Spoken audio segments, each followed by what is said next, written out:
With the release of the Shadow of the Erdtree expansion, the story of Elden Ring is done. Barring the possibility of a sequel, we now have all the information about Queen Marika that we are probably ever going to have. And while the DLC did answer some questions, it left just as many unanswered, and also raised several new ones. So the purpose of this video is to do a quick rundown of all the things we still don't know about Queen Marika. I've broken it into 10 questions. First, why did she shatter the Elden Ring? Second, what is Radagon? Third, what happened to her at the Gate of Divinity? Fourth, what was her involvement in the Night of the Black Knives? Or did she have any involvement at all? Fifth, what is her connection to the guidance of grace, and what can that connection reveal about her goals? Sixth, what is the nature of her relationship with the two fingers? Seventh, and this is related to that last one, what is Marika's connection to the greater will?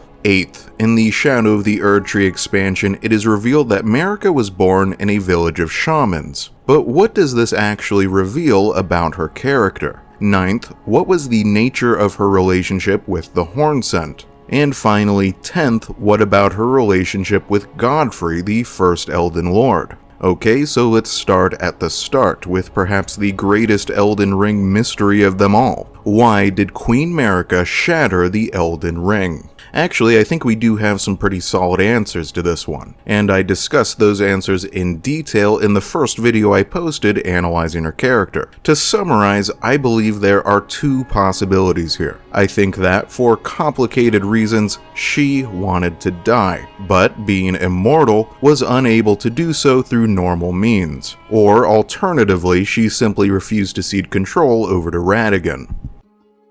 Either way, destroying the Elden Ring was just one part of a much larger and very convoluted plan that included creating the Tarnished Warriors, strengthening those warriors through struggle in the face of death outside the lands between, and then calling them back to wage war against the demigods, equipping them with a weapon powerful enough to kill a god, unlocking the Rune of Death, and burning the Erdtree, which allowed one Tarnished Warrior to face Radagon in battle, destroying him and maybe finally destroying Marika too, depending on which ending you follow. But if you want to hear a more detailed discussion of that topic, you can watch my previous video. Our second question is, what is Radagon? Okay, so I did post a whole video where I examined Radagon's character, how his character is developed by the writers, what his personality is, what his motivations are. Radagon is a character who seeks perfection, order, and control both within and without. He seeks to perfect both himself and the world around him, and he is apparently convinced that the Golden Order is the best means of accomplishing that. But that does not answer the question of,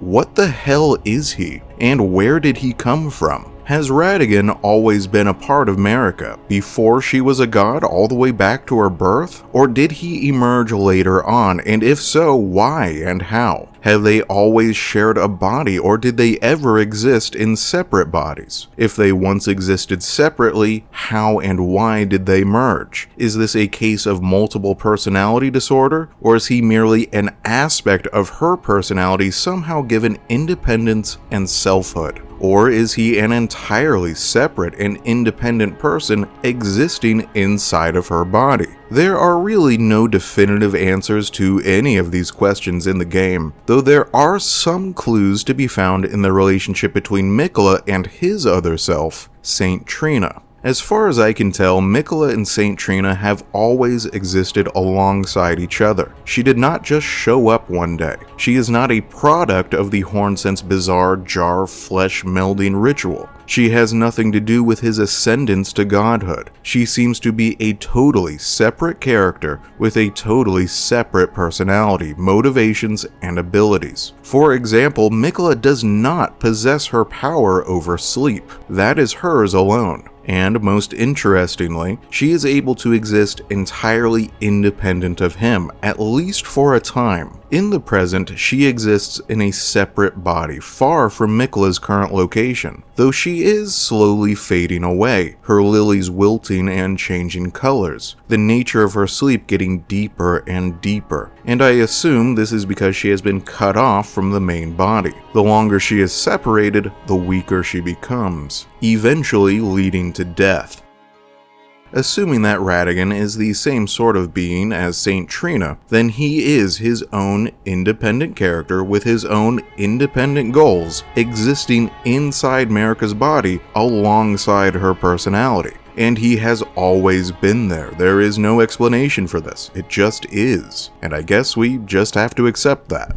Moving on, our third question was, what happened to Marika at the Gate of Divinity? Well, once again, I have already posted an entire video discussing this topic, but I'll summarize my ideas here. I think Marika ascended to godhood by crafting an artifact of tremendous strength at the threshold of the gate. She did this through a ritual involving mass sacrifice, slaughter, and death. The artifact she birthed was a new great rune, one of incredible power, and by wielding it, she became the most powerful character in this setting, eternal and unstoppable. However, that power was stained, cursed, by the violence she had committed, and so the world she built was cursed too. But if you want a more detailed explanation of my ideas, you can go watch that other video. Our next question is, what was Marika's involvement in the Night of the Black Knives? Was she involved at all, and how can we know? Okay, so on the Night of the Black Knives, a group of assassins wielding black blades imbued with the power of a stolen shard of the Rune of Death murdered Godwyn the Golden, the first demigod in history to die. But they didn't just kill him, they carved half of a special hallowbrand into his flesh, destroying his soul but leaving his corpse still alive. When you meet Ranni the Witch, she readily admits that she was the one who stole the Rune of Death and imbued the Black Blades with its power. The true purpose of the assassination seems to have been to free her from the influence of the Two Fingers, because at the same time as Godwyn was killed, the second half of the Hallowbrand was carved into her flesh, destroying her body but allowing her spirit to live on, unshackled. But Ranni never explains who the assassins were, what her connection to them is, or why they agreed to help her in the first place. In my original video analyzing Marika, after looking at the description of this armor set,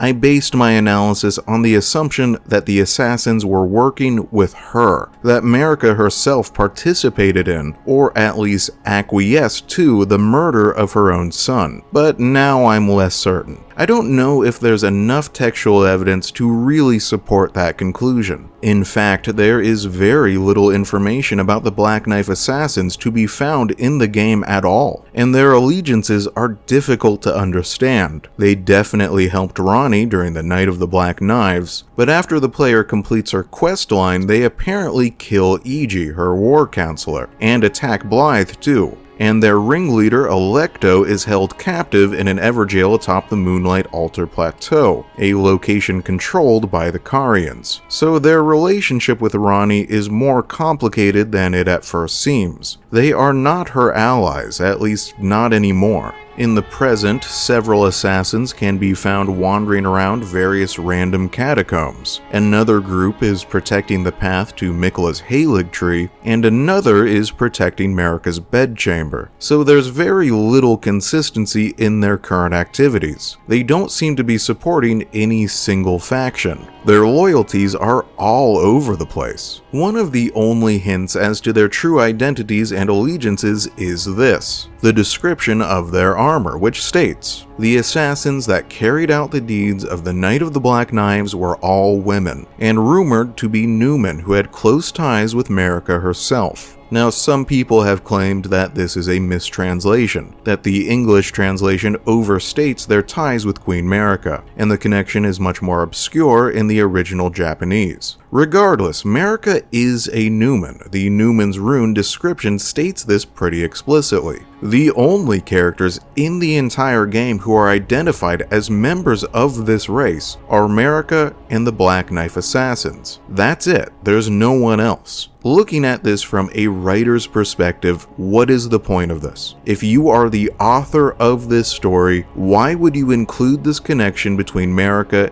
and the people who murdered her son? What are you trying to accomplish? One possibility is that you want to imply that Marika is involved in the death of her son, that she and those assassins share some larger goal. But then what could that goal be? But there is another much less exciting possibility. Maybe the writers were just trying to explain why these assassins were powerful enough to defeat Godwyn in the first place. Like, why are a group of mortals able to defeat a demigod? Why are these assassins so tough? Well, because they are members of the same magical special race as Marika, of course. After re-examining the textual evidence, I think the simplest explanation is that the Black Knife Assassins are probably not working with Marika, that she had no involvement in the death of her son, and that the assassins are a separate faction with their own separate goals, independent of either Marika or Ranni. Their racial connection to Marika is nothing more than that. They are characters with a shared ancestry, but who otherwise don't know each other and don't care about each other. There is one more hint in the game that might explain their true allegiance, and this is a piece of evidence I ignored in previous videos. In his dialogue, the Spellblade Roger describes the assassins as scions of the Eternal City, and if that is true, and there's no reason to suspect that it isn't, the assassins must actually be members of the Nox, enemies of the Greater Will who wish to establish their own Age of the Stars, ruled by a mysterious Dark Lord to replace the Golden Order's Elden Lord. These assassins only briefly allied with Ranni to further that goal, but have since returned to being independent. So let's move on to our fifth question. What is Marika's connection to the Guidance of Grace, and what might that connection reveal about her goals? In my original video analyzing Marika's character, I stated that I believed that she is personally in control of these golden rays, which guide our character through the lands between. And I do still believe that is probably true, because the guidance leads us to accomplish Marika's goals, to become powerful by acquiring each of the great runes, to burn down the Erd Tree to slay Radagon. Why else would the guidance lead us to do these things? Who else stands to benefit from these actions? Something interesting about this guidance is that most Tarnished can no longer see it. In fact, our player character is described as something of a rarity for being able to do so. It seems that when a Tarnished either fails or refuses to seek out the Great Runes, their guidance is taken away from them. This makes perfect sense if Marika is the one in control. She is not going to waste her time offering guidance to anyone who isn't going to follow that guidance, or to weaklings and failures. She needs someone strong enough and determined enough to slay a god. Something else interesting is that the Guidance of Grace appears differently to different characters. We only ever see one example of this. In the cutscene before the battle with Godfrey, we can see that he too is being guided by Grace, and his is pointing him directly towards our player character. If Marika is in control of the guidance, this also makes sense. I don't think she cares who actually breaks into the Erd Tree, just so long as it's someone powerful enough to defeat Radagon in battle. If that's Godfrey, then cool. If it's the player character, whatever, that works too. She purposefully guides us and Godfrey to fight each other to ensure that only the strongest Tarnished, the one with the greatest chance to succeed, advances to the next stage of her plan. But what else might this guidance reveal about her motivations? Well, let's take a look at the map and see where the Grace actually leads us. It traces obvious paths towards Stormvale Castle, the Raya Lucaria Academy, Redmane Castle, the Volcano Manor, towards Leyndell, the royal capital, and to Castle Sol. Each of these destinations makes sense. Each of them are locations where great runes can be found, or in the case of Castle Sol, an item necessary to reach a great rune. Marika wants the Tarnished to seize great runes in order to become powerful enough to defeat Radagon, and it's not all that surprising that she is willing to sacrifice all of her children to accomplish her goals. She has a pretty poor track record when it comes to taking care of her kids. What is surprising are the other places that the guidance leads us. For example, the Grace directs the player south towards Castle Morn. It also directs us through the Swamp of Aeonia and to the Church of the Plague, where Millicent can be found. In the Realm of Shadow, it directs us towards the Gate of Divinity and Mikola. And finally, and perhaps most significantly, it leads us to the Carian Manor. Okay, so if Marika is in control of the Guidance of Grace, why would she lead us to these locations?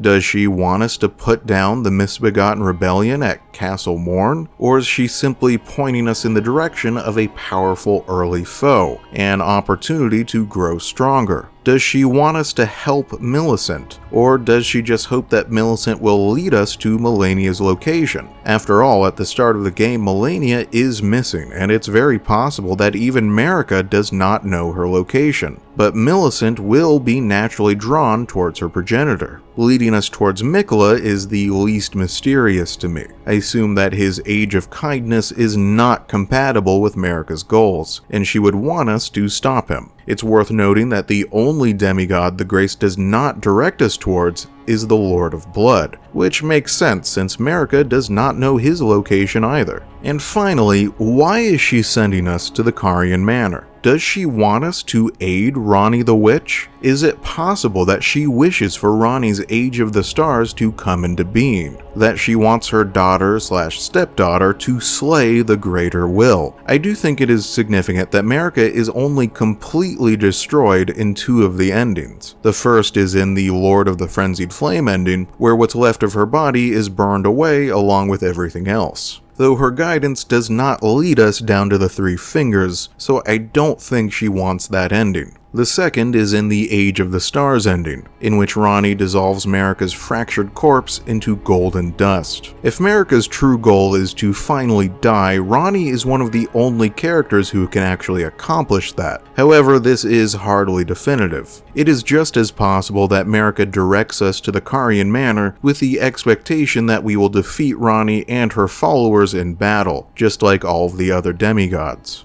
Okay, so as I was editing this video, I noticed something very important that I had missed, so I am inserting it here. After you deliver the Finger Slayer blade to Ranni and she departs on her journey, something interesting happens. A new Sight of Grace appears in her chambers along with new guidance. This ray of light shows the player where Ranni went, allowing us to continue her questline. If Marika really is in control of the Guidance of Grace, then this is confirmation that she does want the Tarnished to help her stepdaughter. I do not think it can get any clearer than this. With this confirmed, it brings up a whole host of new questions about her motivations that I do not have time to get into now. Someday I will do a whole video analyzing Ranni's character and we can deal with those questions then. Anyway, back to the original script.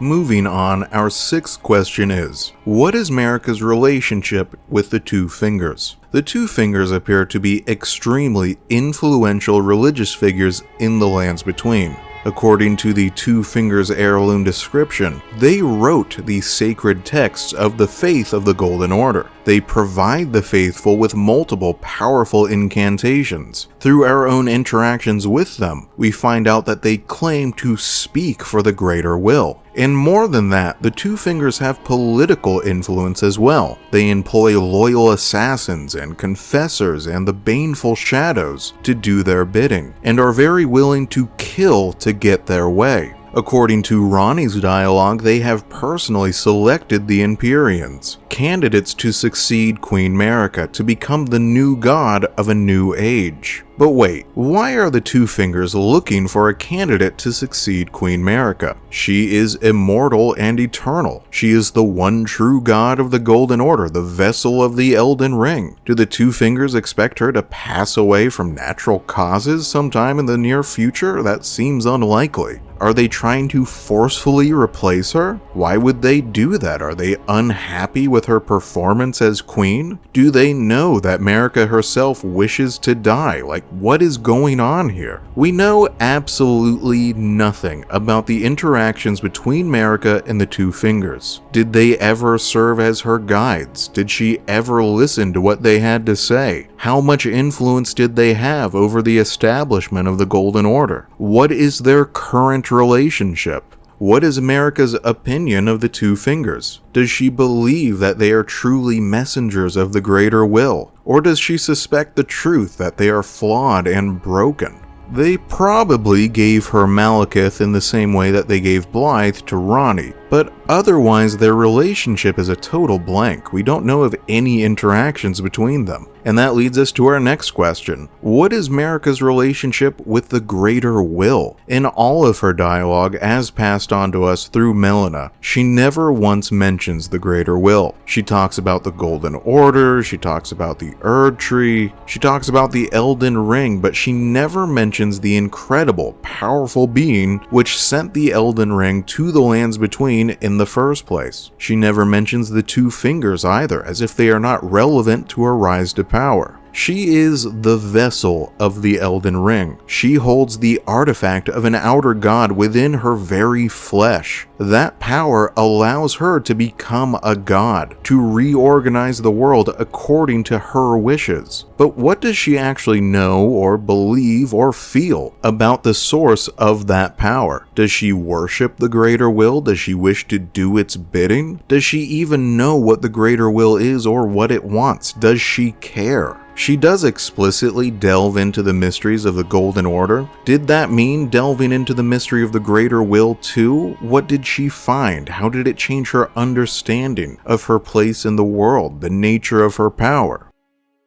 This is a strange gap in her character's story. In a previous video, I stated that I think From Software leaves certain plot holes in their games on purpose, because those missing pieces do not matter to the story they are trying to tell. But I'm not sure if that applies here. I really think a more complete picture of Marika's relationship with these other powerful beings would have expanded the audience's understanding of the story's themes of power and tyranny and stagnation. It does not make sense to me to leave these two questions unanswered, but they are left unanswered, so all we can do is move on to our 8th question, which is, in the Shadow of the Erd Tree expansion, we learn that Marika was born in a village of shamans, that she was probably a shaman herself. But what does this actually reveal about her character? What, if anything, are the writers trying to communicate to us here? Well, in the Japanese version of the game, the word used to describe these shamans is Miko, which is often translated as Shrine Maiden. The term Miko comes with a whole host of cultural and historical connotations that are lost on anyone but a Japanese audience. Mikoism is a very old spiritual tradition,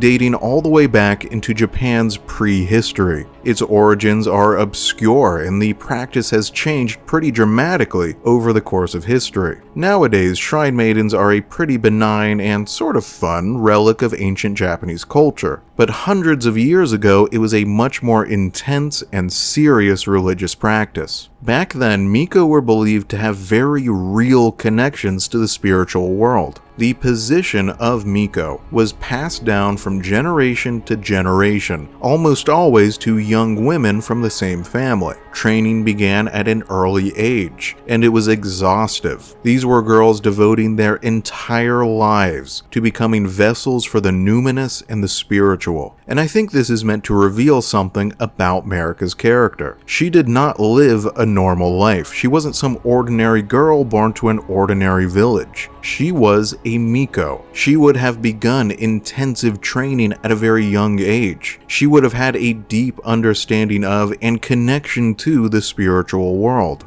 she would have been very knowledgeable and experienced in the realms of ritual, magic, prophecy, and communion. Hugh, the Round Table misbegotten blacksmith, mentions that, as a young girl, Marika was an extremely talented spirit tuner, and that can clearly be traced back to her background as a Miko. All of this helps explain why Marika was able to do what she did, why she, and no one else, was able to become the vessel of the Elden Ring. She has a connection to the spiritual world that most other characters in the Lands Between do not. And I think this might also explain why Ranni was able to become an Empyrean. The Remembrance of the Rock Goddess explicitly states that the reason why Mikla and Melania are Empyreans is because they were children of a single god, and so naturally inherited a great deal of power. But Ranni has a more or less normal human mother, so why is she also selected as an Empyrean?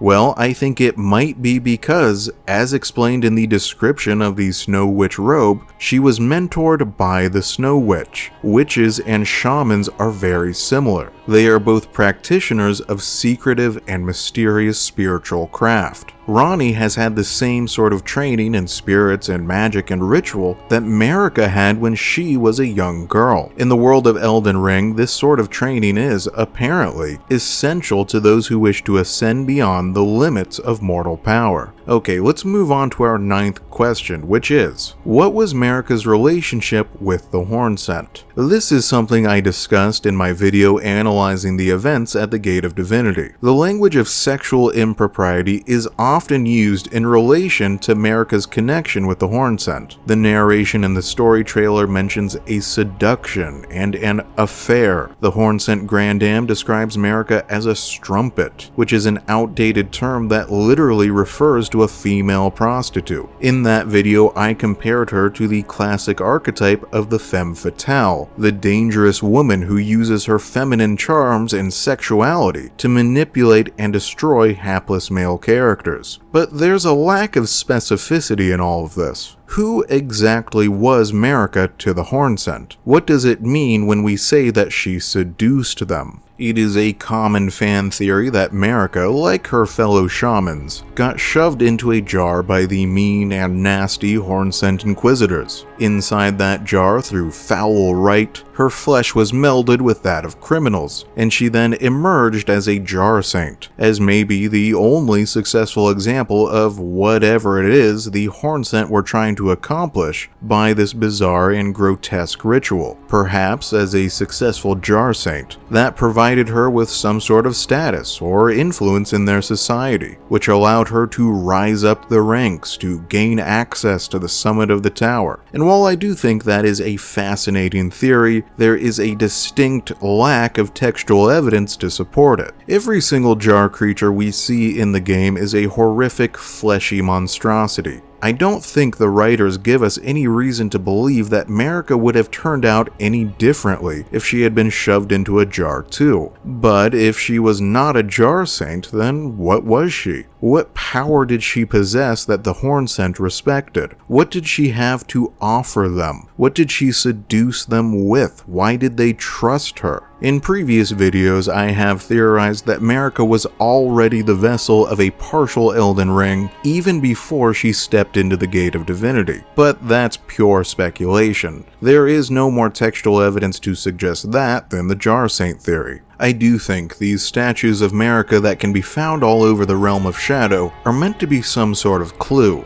As I discussed in my video on the Gate of Divinity, the visual differences between these statues and those found in the Lands Between in the present suggest that these ones are older, that they predate the ritual she performed atop the tower. Is it possible that there was a time when the Hornsent worshipped Marika, when she was the god of the Crucible instead of the god of the Erdtree in the Golden Order? But again, there's too little textual evidence to say anything with certainty. So let's move on to the 10th and final topic of this video, which is all about Godfrey, the first Elden Lord. Let me ask you a question. What do you think would have happened if Godfrey was victorious in his battle against the Tarnished? If he had seized our great runes for himself and entered the Erdtree? What would his interactions with Marika and Radagon have been like? Would the Elden beast have attacked him too? What sort of age would he have established if he was able to retake his old position of Elden Lord? Unfortunately, it is impossible to know the answers to these questions, because we know almost nothing about his character. Godfrey is one of the most important figures in the history of the Lands Between. He was the first Elden Lord, the king consort, who ruled beside Queen Marika, who helped establish the Golden Order. He would have been standing right beside her as she reshaped the face of the world.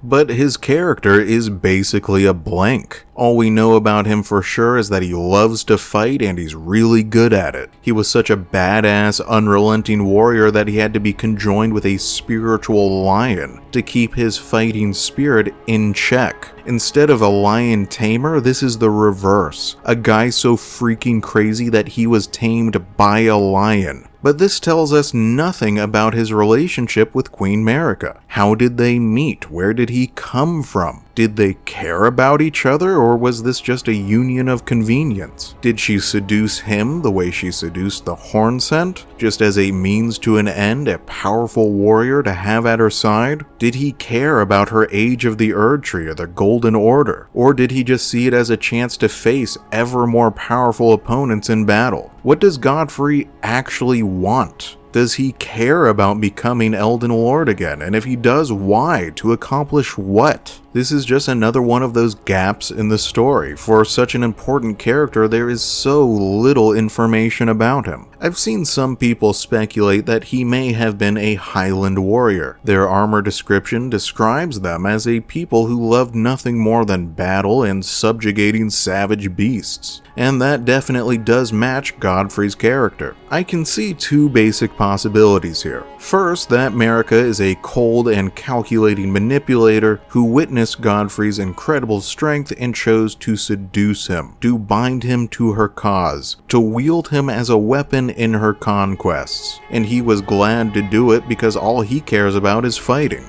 Or second, that these two really did care about each other. He believed in the world she was trying to build. He was willing to give up his warrior spirit to help her achieve her goals, and he was willing to face shame and humiliation to have his grace stripped from him because, again, he was a true believer. Either possibility is compelling and would reveal very different things about her character. Unfortunately, there's just not enough textual evidence to point us definitively in either direction.